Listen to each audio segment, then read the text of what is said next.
Hey, thanks for tuning into the Land and Home Show. Today we're talking all about how to use electronic maps.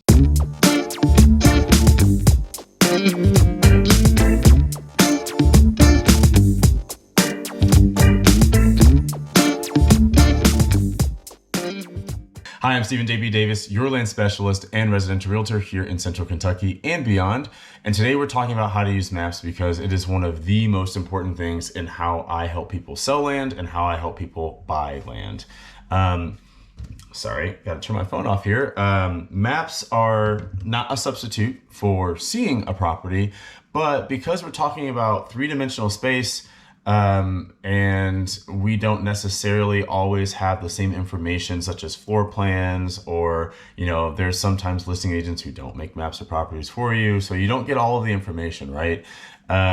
So maps, at least the way that I use them, help to get you there, because when there are 20 choices of land, we probably can't see all 20 of them. We probably can't even see 5 of them in a day the way that we might be able to see houses. So I use maps with my buyers to help them qualify or disqualify the desire to see a property. With my sellers, I help other buyers disqualify or qualify if they want to see it. It really starts to help separate serious buyers from non-serious ones, because if they can see through my listing that, oh, hey, this is what it looks like, this is what the drone footage looks like, this is what the virtual walkthrough, yes, I do those, looks like, they can see all of that just from, the clicks of buttons, let alone things like topography and flood zones and, structures on the property, and measuring how much of the property is wooded versus how much it isn't wooded from an acreage standpoint, soils, all of those types of things can help be like, you know what, these are my 3 needs, and this property doesn't have it. A map can help you do that. And so I want this video to double as how to use the maps that I send, whether I end up working with you, or maybe you see a map similar to this on another listing website, and also to help you understand topography. Topography is like a really, really big one, and that's really where I want to start today. So with topography, I want to start by saying contour lines are not wild guesses, okay? All maps are approximate, right? There's always going to be distortion in any map, a Google map, any kind of map, because we live on a sphere, at least according to 99% of the world. And we have this whole measurement of latitude and longitude, which are these straight lines. And so we've got to marry the sphere with straight lines. So is a map approximate? Yes. But the way that we get these topographical lines is through scientific instrument measurement. They're not just like slapped down there and like, oh, we hope that this is right. It's a pretty dang on close representation of how the land lays, okay? So this is not a zestimate. This is not some other kind of estimation. This is United States Geological Survey, measuring portions of the earth, okay? The second thing that you should understand is that the closer lines are together, the steeper the property is, or at least that part of the property, and the further away the lines are, the flatter it is. It's that simple. I think people get really caught up in what's the grade, and they then see the elevation measurements like, 800, then 820, then 840, and a lot of this information gets conflated with steepness or any other aspect of how the land lays. If it's close together, it's steep. If it's further apart, it's flat. And if it's somewhere in the middle, then it's probably more like an actual rolling hill kind of situation. So those are the first 2 things. It's not a guess. And this whole relationship of steepness being closer lines and flatness being further away lines. If we look on this map that I have in front of us, I can't even remember where this is. I made this for a client, I don't know, weeks ago, probably months ago. Let's zoom in here, because I want you to see some things. If we look where my cursor is circling right here, on the west side, cardinally speaking, of the property. We have the measurement of 900 feet, then 800, then this line has 860, this line has 840. Now, these are elevation measurements. This is not distance, okay? This is how high above sea level these points along this line more or less are. You know, there's, again, it's scientific approximation, but it's pretty close. So when you're at this portion of the property, you're at 900 feet. When you're at this portion of the property, you're at 800, 860. Okay. What you will then notice though is like, okay, at this point, 900 to 880 feet, they're relatively close together.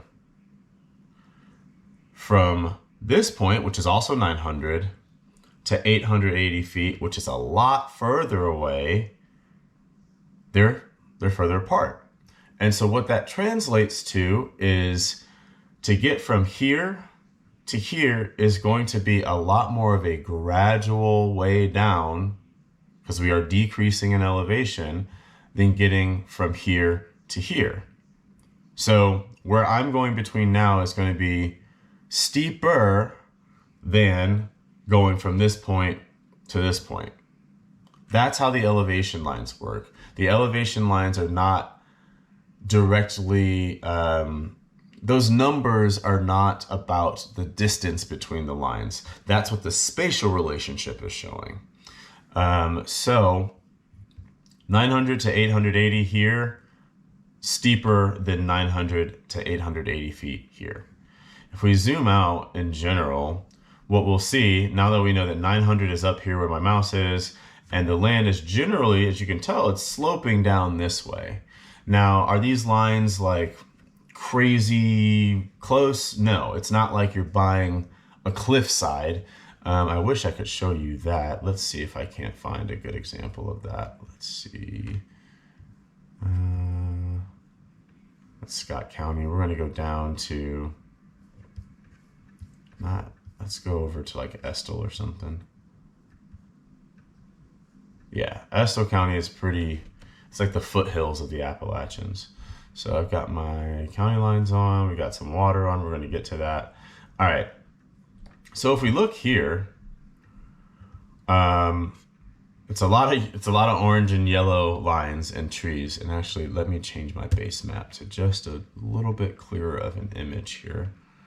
This is, I don't know where it is. So you can see if we zoom in, we're at 1,280 feet above sea level.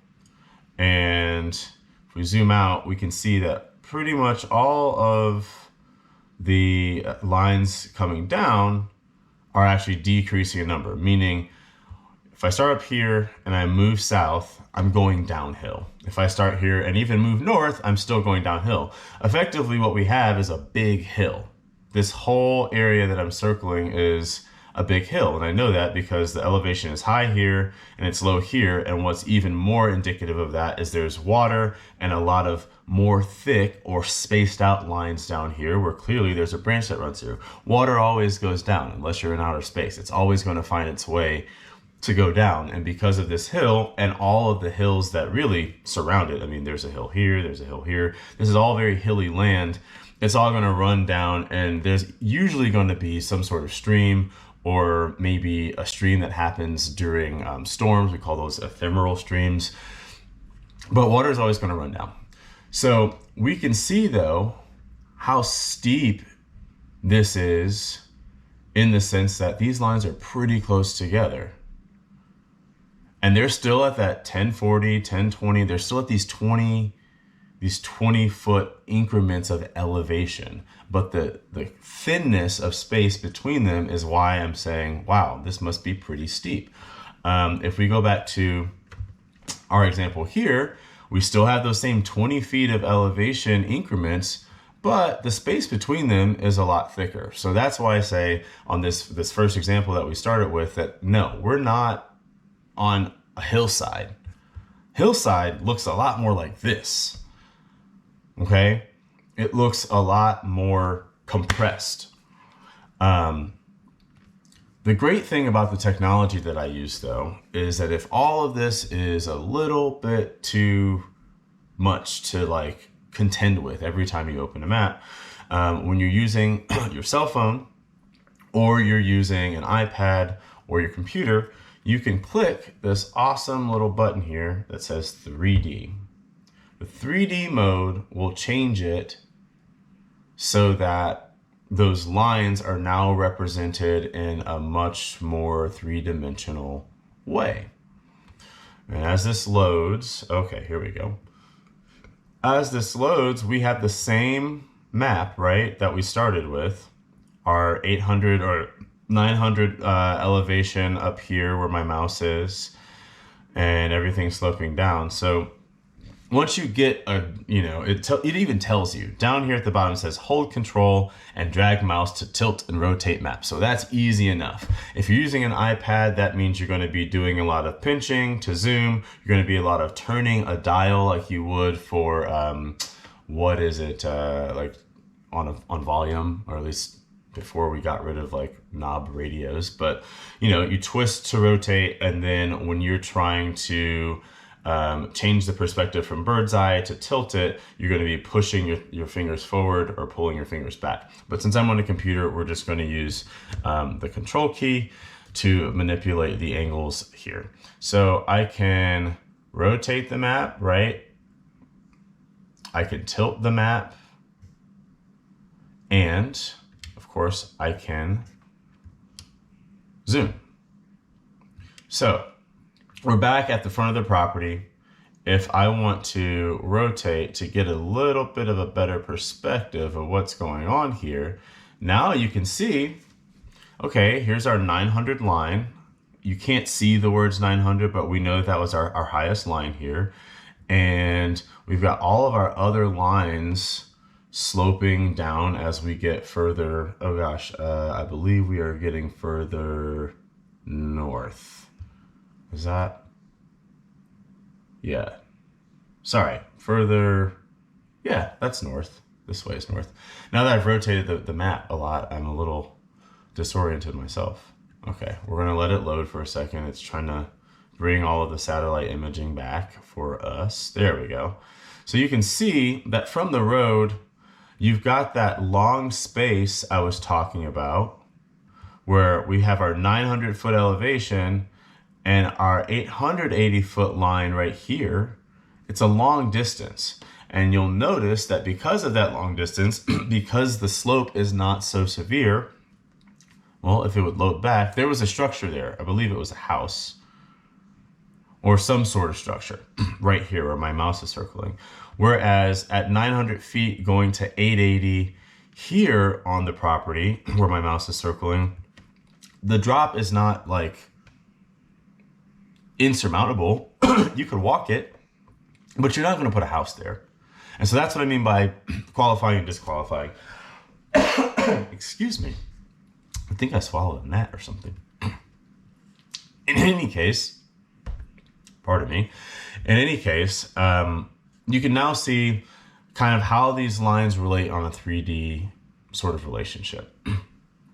That's topography. If you don't get anything else from this video and you don't want to watch anything else, I hope that this was helpful, because understanding how these lines relate to each other, understanding their space, and understanding how to use this 3D aspect, I think can really bring some physical understanding of what it's like to be ground level.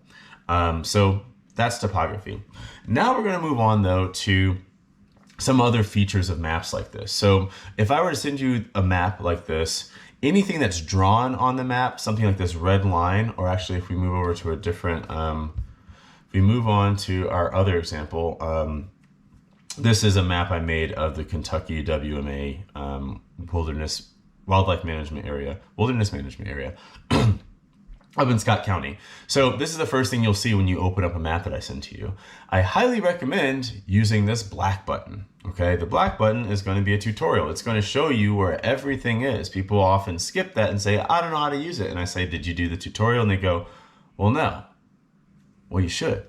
It's very helpful. It's got everything labeled. It uses a lot of arrows and shows you where everything is. Okay. And then once you go through that to whatever need that you have to go through it, you can press thanks. I got it. And boom, here's the map.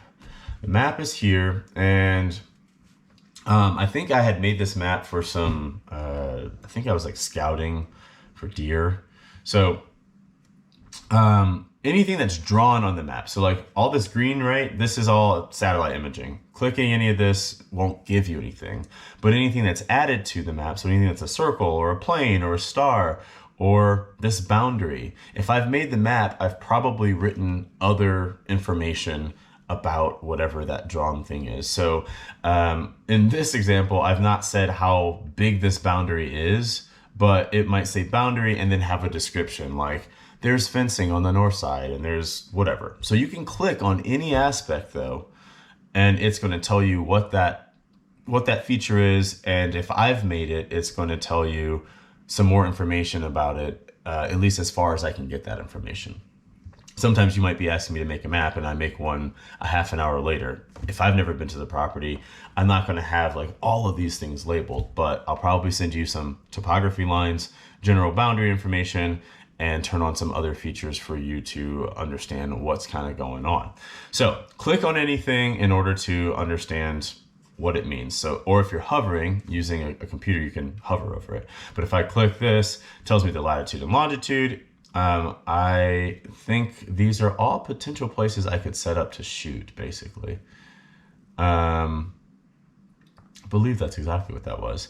These stars, apparently, I've named as parking. So places that I could park in the park, along with latitude and longitude. By the way, you can copy and paste latitudes and longitudes. You can literally highlight this, copy it, you paste it into Google Maps or Apple Maps or Waze, and it works just like an address. GPS and latitudes and longitudes are the original addresses.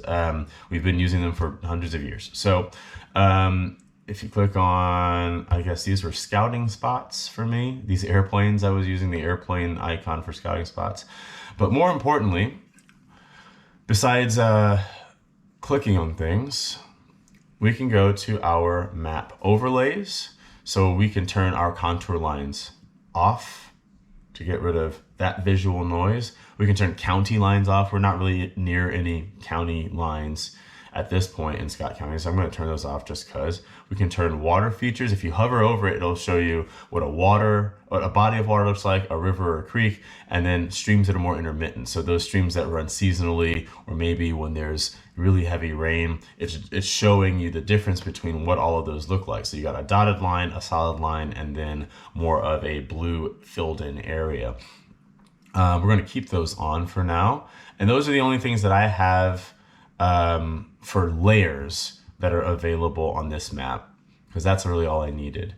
Map features though, as you can see, I've used this symbol for potential shots, meaning places that I could actually set up for where I was seeing deer sign. The airplane I was using as a scouting icon, so figuring out places I could scout. The star I was using for parking. The pink trails were evidently for on foot. And notice if you click on it, the pink trail on the map gets larger, okay? If you click on the yellow gets larger too. If you unclick it, that feature gets smaller. So if there's a lot going on, all you gotta do is go to the map features and it'll make the feature that you're wanting to see the most of more prominent, or alternatively, you can start hiding them. I can say, all right, I don't want to see that. I just want to see all of the scouting spaces. So I'm just going to use this eyeball over here under my map features to turn everything off except for the boundary of the property and the scouting spots that I've had. All right, now that I've seen that and I want to turn everything back on, I just click, boom, great. If I use this little target button, it shows me where all of the on foot stuff is. If I click on the target button for scouting, whoa, it takes me nowhere. Let's go back. It's because I have it turned off. Let me turn on the scouting feature again. Now it'll zoom in and put all of the scouting icons within my view. Because I have so many of these different features on the map, it's not going to zoom into one. It's going to make sure that all of the features that I have labeled that way show in the screen. So to review, you can click on anything in order to get more information about what that added feature is, what that mapped feature is all about. You can turn off these features so that you don't see them anymore by clicking this eye. And you can physically click inside the list of features to make that feature larger on the map to make it easier to click. Okay. Last but not least, I want to show you a different map again. Let's go back to the one I made for my client. So we're here in this sort of three-dimensional kind of view. I don't have anything labeled on this map. This was just for my client to understand how the property laid. But there are a couple of other things that you can do. You can measure the perimeter. When you open up the map, I at least tell you how big the property is. So you wouldn't necessarily need to, measure this boundary, because when that first pop-up comes, I will write something like what county it's in, how many acres it is. But say instead you wanted to, measure the area of cleared space. So most of this is wooded, right? You want to get a pretty good idea of what we're working with from how much is pasture land? Let's just say pasture land for lack of better words. You just start to use the area tool.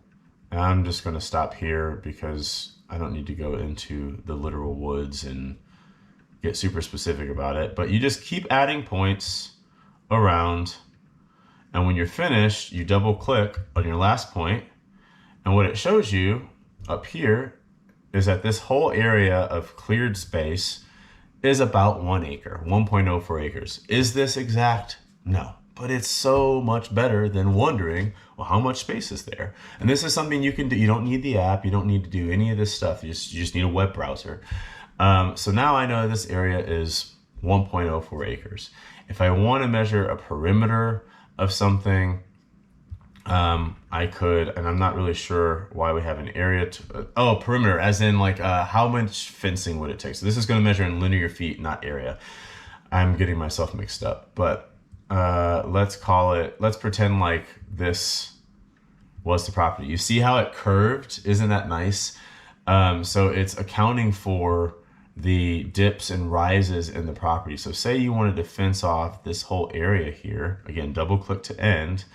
Now we know that yellow line consists of 2,048 feet. So if you want to fence something, okay, well, now you know how much space, or rather how many linear feet you're going to need for that, and you can get a quote for it or do whatever you need to for that information. So they're really great tools. You got your area measurement tool again. So you click it, it's got it saved. It doesn't save it forever, but while you have the window open, it'll save it. We had our 1 acre of open space that we wanted to measure. And if I click my perimeter tool, it's got the perimeter that I traced or that I measured saved there too. And we know that it's 2,048 feet and some change. And just like everything else, there's an eye to hide it or to bring it back. Same thing with this. You can hide it or bring it back. All right. So that's generally how to use the map. I hope that this was helpful, and I hope that you keep watching. We've got some exciting stuff going on in Frankfurt. I've been working on my drone skills, so I'm very, very excited to start showing you some properties that are for sale. And if you've got questions, comments, drop them in the comments below. Get in touch with me. I hope to see you soon. Get in touch if you need to buy, sell land, a house. I'm around. Talk to you later.